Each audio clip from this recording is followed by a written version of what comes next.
Hey sis, welcome back to Rise and Power, our space to retreat, relate, and rejuvenate. And sis, we have to talk about it. Insecurities. All right, so let's get into the last one. Number 3, influence. This one is probably one of the easiest yet hardest things that we can just do. It's so simple yet so complex. And we need to talk about that one day. Like, I don't know, y'all, I don't know. Have you really sat and thought about what influences you? Who you influence? Because it's like it's a going and a coming. It's a cycle, you know? And so this is what influence meant when I looked it up.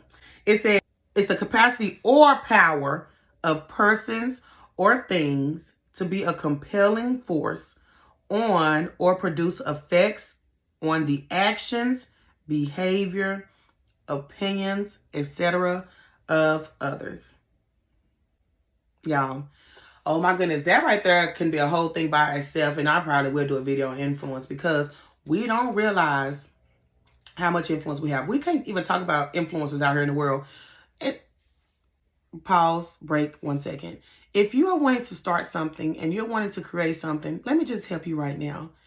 Take away that fear of, I don't want people to follow me. I don't want to have this. No, we all are influencers, period.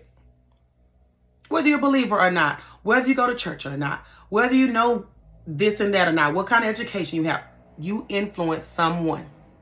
You influence many people, unknowingly and knowingly. We are all influencers. So let me just help you right there to get that fear out your way. Go for it, sis, if you got something that you want to do, because you're already doing it. Now, I'm sorry, back to what we were saying. Influence. Now, simple as this, but yet it is complex. We need to pay attention to what is going in us, what's around us, who we're talking to, what we're listening to, all of those things. We have got to pay attention. It matters so much. I don't know if you notice, like, when you're watching something, or if you've been watching, let's just be real, the reality shows. I would get so invested in the reality shows. I started acting, talking. I mean, my attitude would be just bad if it was a particular one that I didn't associate with, or like, not associate with, but that I didn't relate to. I don't even know this person. They probably, how much of it do we know is real? We don't know. But anywho, if that can be from something like another TV show, it can be especially the people who's in your corner, the people who are speaking to. Once again, going back to those impressions.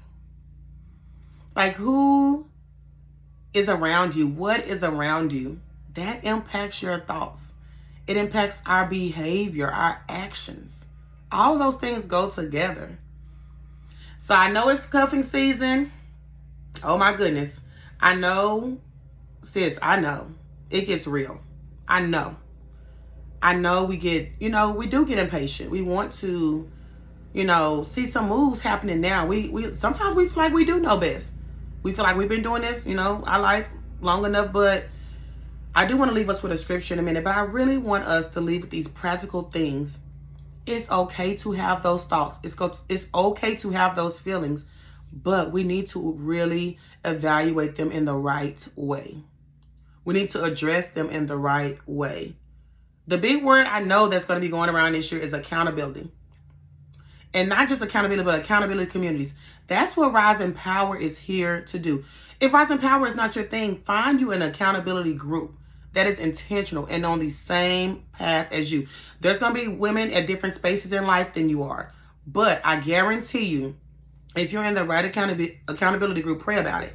You will see either that sister has been somewhere that you've been, or that sister is somewhere, you may be somewhere where somebody else is about to go, and you're going to build on each other. You could get through things a lot quicker and way more successfully when you're in an accountability group, but you have got to address the stuff.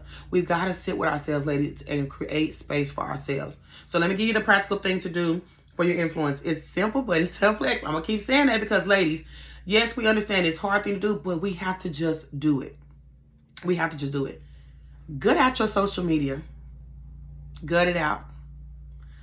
I'm on my personal page sometimes, but I live on on the Rise in Power page, on our empowerment page, because on that page, I have gutted out even people that I know that I like. It's nothing ill will to anyone. Like I said, it could be somebody who's keeping you complacent.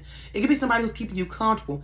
That you don't got to go and tell them, oh, sis, I can't follow you no more because you keeping me regular. We're not doing that, y'all. We're not gonna do that. But I'm saying we have to think about, okay, if I'm comfortable, we've been talking about obedience in our Bible studies in Rise in Power, and sometimes us not obeying or delaying it or kind of saying, I think I'm good, or things have been going well.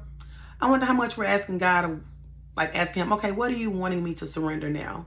If I'm comfortable, I may not be surrendering some stuff to God. I may not be seeking him, his new mercies, his living water, his daily bread. I may just still be feasting on the stuff that he already told me to do. And sometimes that's what God asks us to do. But are we aware of where he is and where he's wanting us to be in our lives? Like what kind of impact, influence, impression, what kind of space have you created for God to have that in your life? And I'm saying I'm talking to me, sis.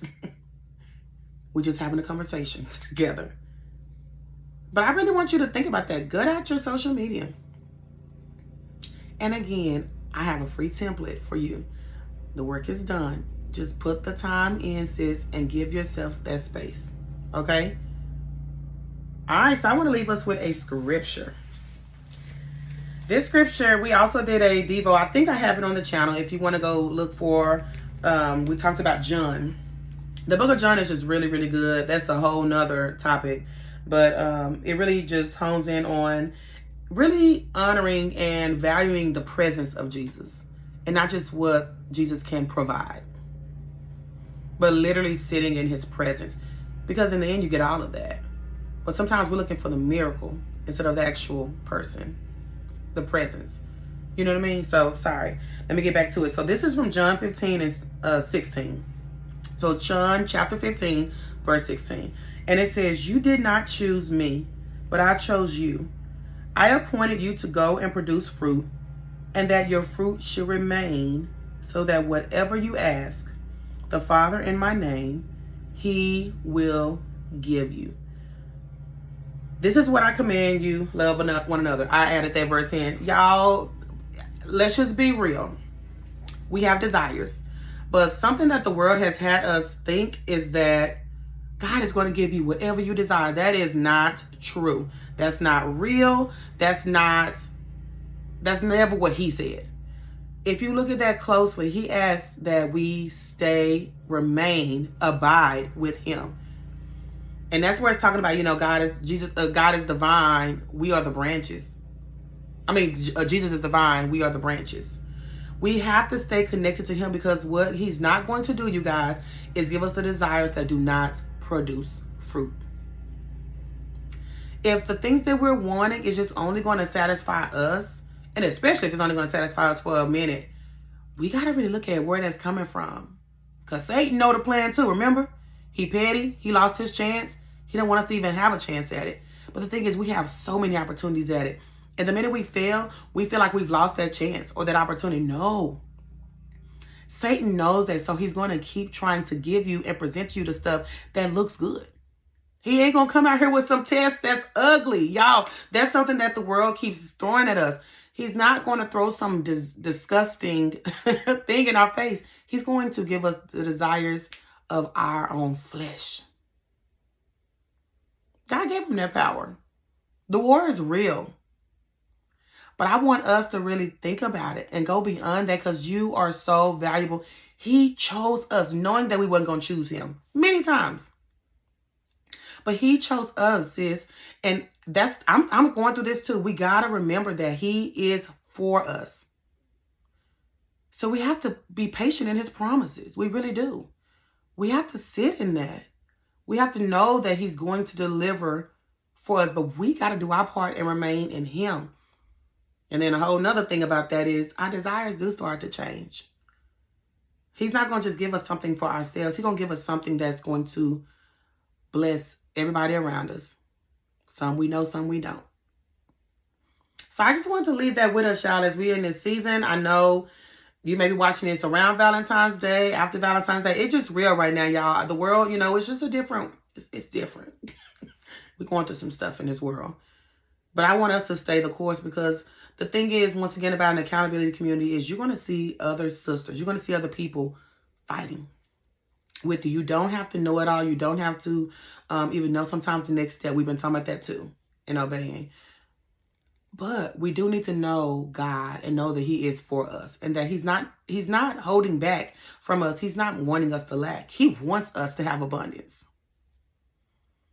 But we got to be careful of where that stuff is coming from, you know?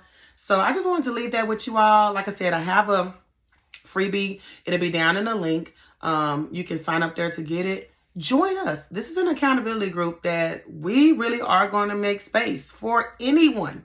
It's a space for women, you guys. And I mean anyone, any woman. You need to create space where you can retreat, where you can relate to other women. And that's how you get rejuvenated. But you do that by pausing the grind. Take these steps, y'all. Assess things. Sit with yourself. Don't run from yourself. You are amazing. You are amazing, and you are valuable. You are powerful. And your power is intimidating to Satan. So he doesn't want you to sit with yourself. He doesn't want you to fully see yourself as God sees you. So what you need to do is pause the grind, plug into God, and pamper yourself, girl.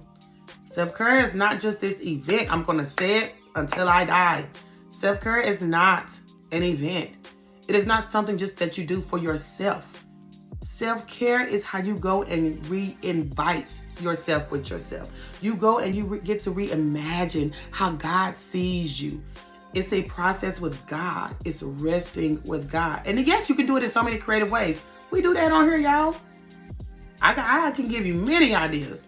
Anybody can give you many ideas. But I want us to get it twisted with all these things that the world is throwing. It's like clickbait, or it's like catchphrases or trending things. No. The rejuvenation comes when you get to fully walk in who he has created you to be. And yes, he wants us to have a phenomenal life. But it's going to be hard. It's going to be some challenges. But you can do it when you are connected to the right people. So, this is a little longer than I wanted it to be. But I just wanted to really let you all understand, like, these insecurities can be handled. Okay? We can knock them out, y'all. And it's a process, ongoing, all the time. But when you know what to do, let's just do it. And so soon we're going to talk about how to become secure. So stay tuned, and I love you all, and I will see you later.